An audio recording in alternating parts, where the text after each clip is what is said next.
Good morning. It's Tuesday, right? Yeah, it's Tuesday. So that's exciting.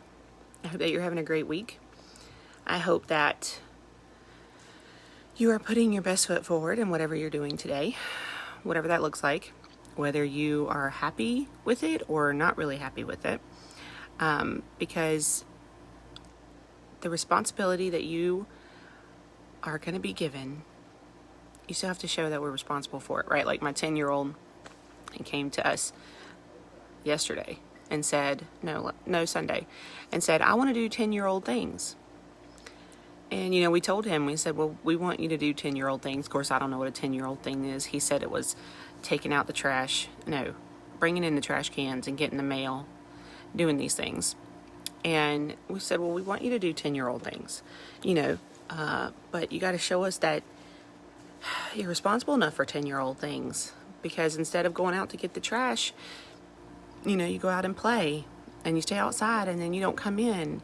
And instead of going out to get the mail and bringing it in, you put it on the steps and it blows away, and so you have to bring it in. You have to show us that responsibility. And it's the same with God. He needs to know that we are responsible enough to handle the blessings that he wants to give us, to handle them in a way that we won't squander them and just give them away, to show him that we are ready for them, right? So yesterday, I didn't do any of my housekeeping, which on days like yesterday, I don't know, housekeeping doesn't really cross my mind, but I do try to upload these videos on YouTube. I do have a YouTube channel. You can subscribe to it. The link is in the bio. I do have a podcast. The link is in the bio for that as well. Let's see. Oh, if you find value in any content that you watch, anywhere, anytime, any day, any person, be sure to tell them, because your voice matters, and they may not have heard the encouragement that only you can give, the story that only you can tell, to know that they are giving value. Everyone is still human, even those that look the strongest among us. They're still human, and they still have to, and they still sometimes need encouragement. They still sometimes need to hear that they're on the right path, and sometimes God does that through strangers. A lot of times God does that through strangers. I don't know how many times I've been told, hey, good morning, Denise. Hey, you're a good mom, from somebody I don't even know. And it's hard to accept that compliment, right? So even though you may not know that person, even if you may, whatever, you may not feel like your voice, your compliment even matters, because maybe they get hundreds of thousands of them, it still matters. You still matter. And definitely speak up and let them know that they're bringing value to you, so that they will, be encouraged and continue to bring that value, okay? Okay. All right, so today I'm reading Psalm 31, and it's called Prayer in Distress and Thanksgiving for Escape. But the part that strikes me is prayer in distress, right? And so when I was growing up, prayer was a thing that you stopped and did. You stopped, you got on your knees, shut your eyes, said your prayer, right? And as I got older and I had babies, stopping, sitting on my knees, shutting my eyes and saying prayer, excuse me, became like this arduous task. It was hard to stop. I mean, it's still hard to stop. Don't get me wrong, right? It's hard to take a minute sometimes to say a prayer, especially when there's a lot going on. So say you have a lot of mental things happening, Satan is just doing his best to pretty much jab at you every chance he gets. He's just sitting there talking to you and telling you how terrible you are and how nothing's ever going to work and how all this and this and this and whatever. And you're going down this rabbit hole with him. And so you don't really sometimes you might not think about praying. And I never did, because I thought, I don't have time to stop and sit, but I'm battling this. I'm going through this spiritual warfare. I need to pray. Like, that's the biggest thing, right? Like, I need to say a prayer. I need to talk to Jesus. But I think we get this misconstrued thing that we have to stop and sit down and pray.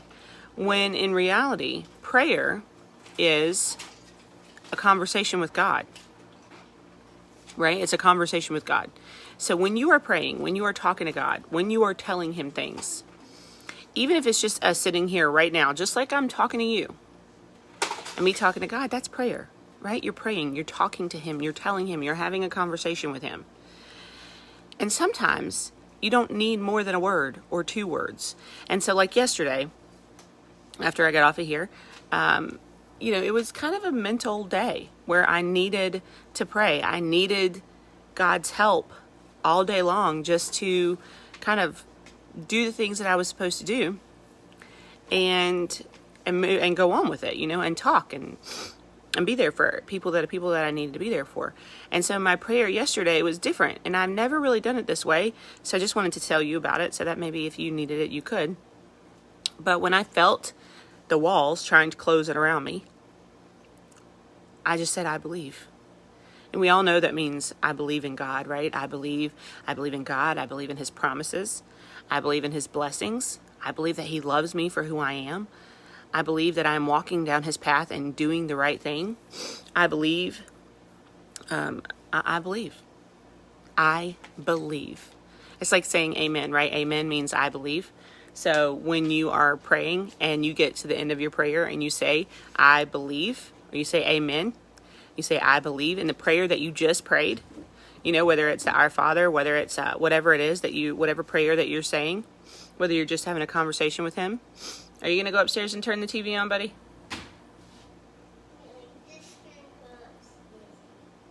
Okay. Whether you say whatever prayer you're saying and then you say amen at the end, it means you believe the prayer that you just said, right?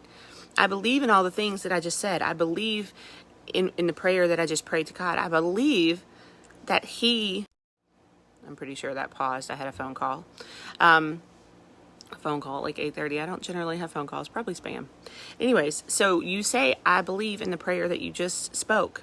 I believe that God is going to answer the prayer that I just prayed. That I never knew why we said amen at the end. But that is why. Because you are basically saying, I believe in what I just said.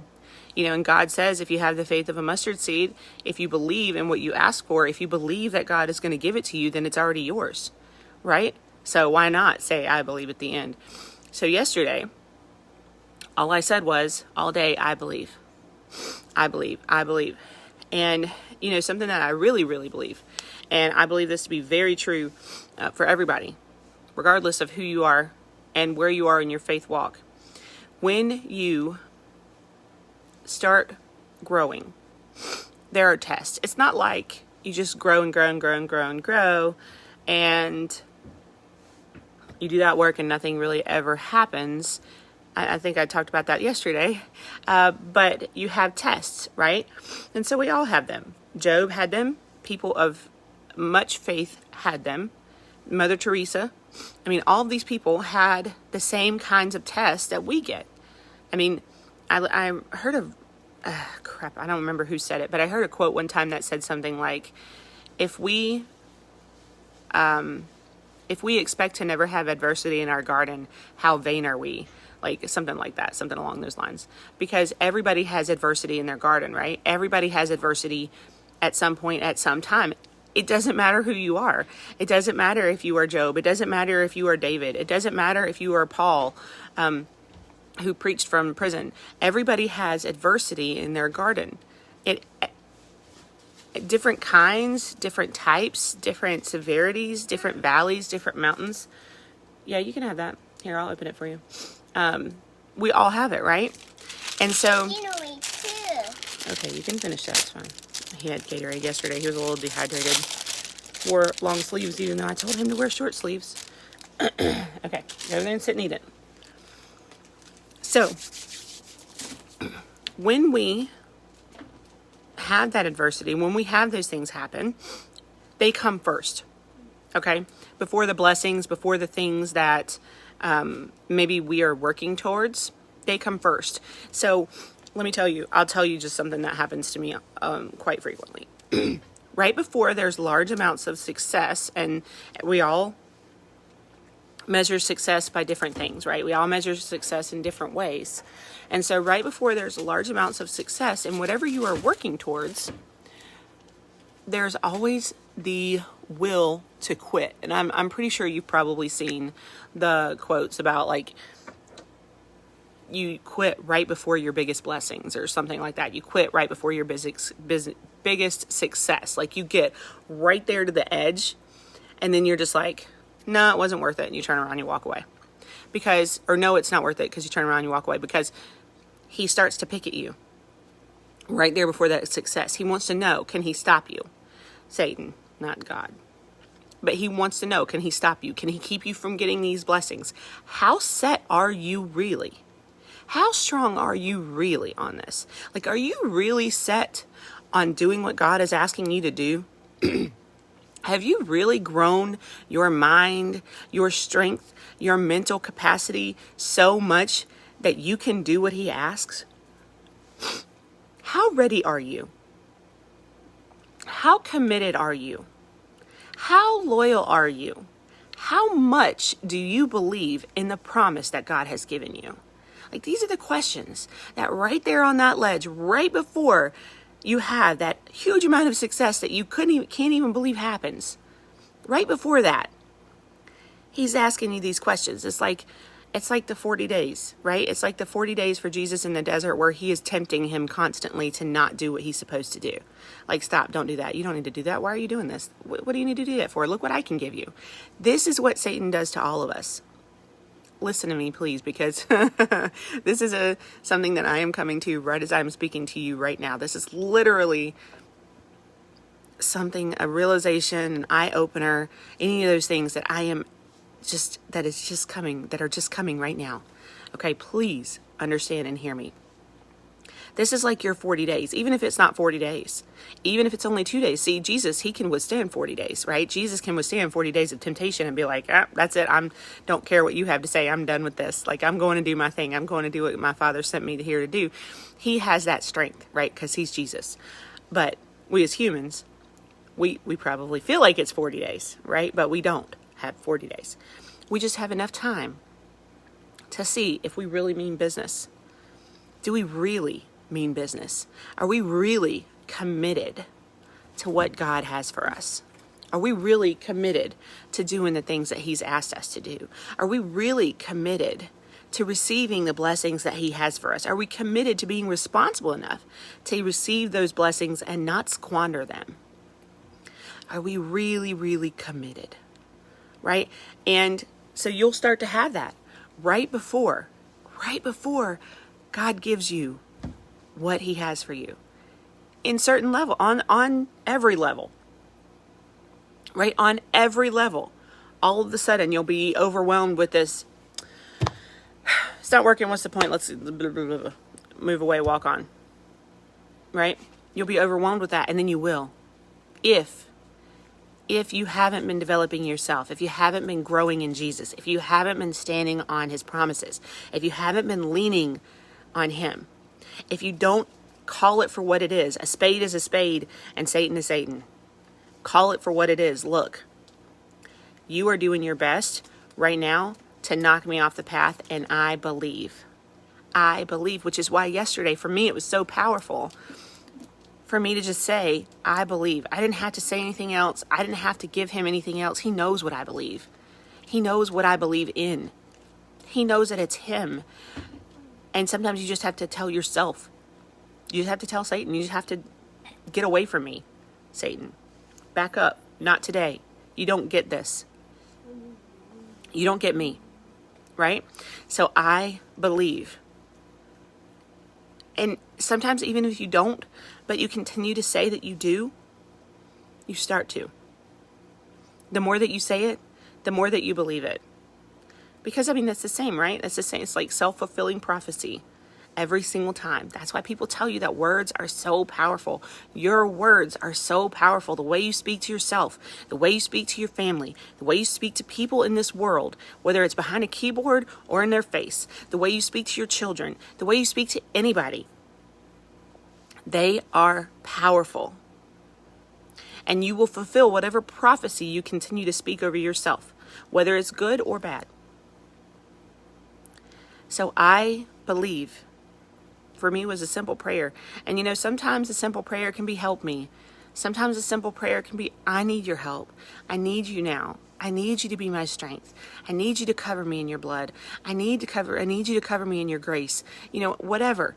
You don't have to stop and drop and shut your eyes. You just have to, if you have to keep walking, if you have to keep going, but you need to keep fighting. Just confirm, tell him, talk to him, pray to him, let him know what you need. He knows, but he wants you to ask. And don't feel selfish for asking. Just put it out there. Just tell him. He knows. He gave you the dream. He put it in your heart. And he won't put it in your heart if you can't hold it in your hand. Regardless of whether it seems far away or close up. He won't put it in your heart if you can't hold it in your hand. So don't doubt him. Just tell him, I believe, right? I believe. If that's all you can say that day, if that's all you can do that moment, tell him you believe. Because all you have to have is that faith of a mustard seed. All you have to do is believe, and it is already given to you. And even if you don't believe, then you have that. You say it enough until you do. Sit down, son, before you get hurt.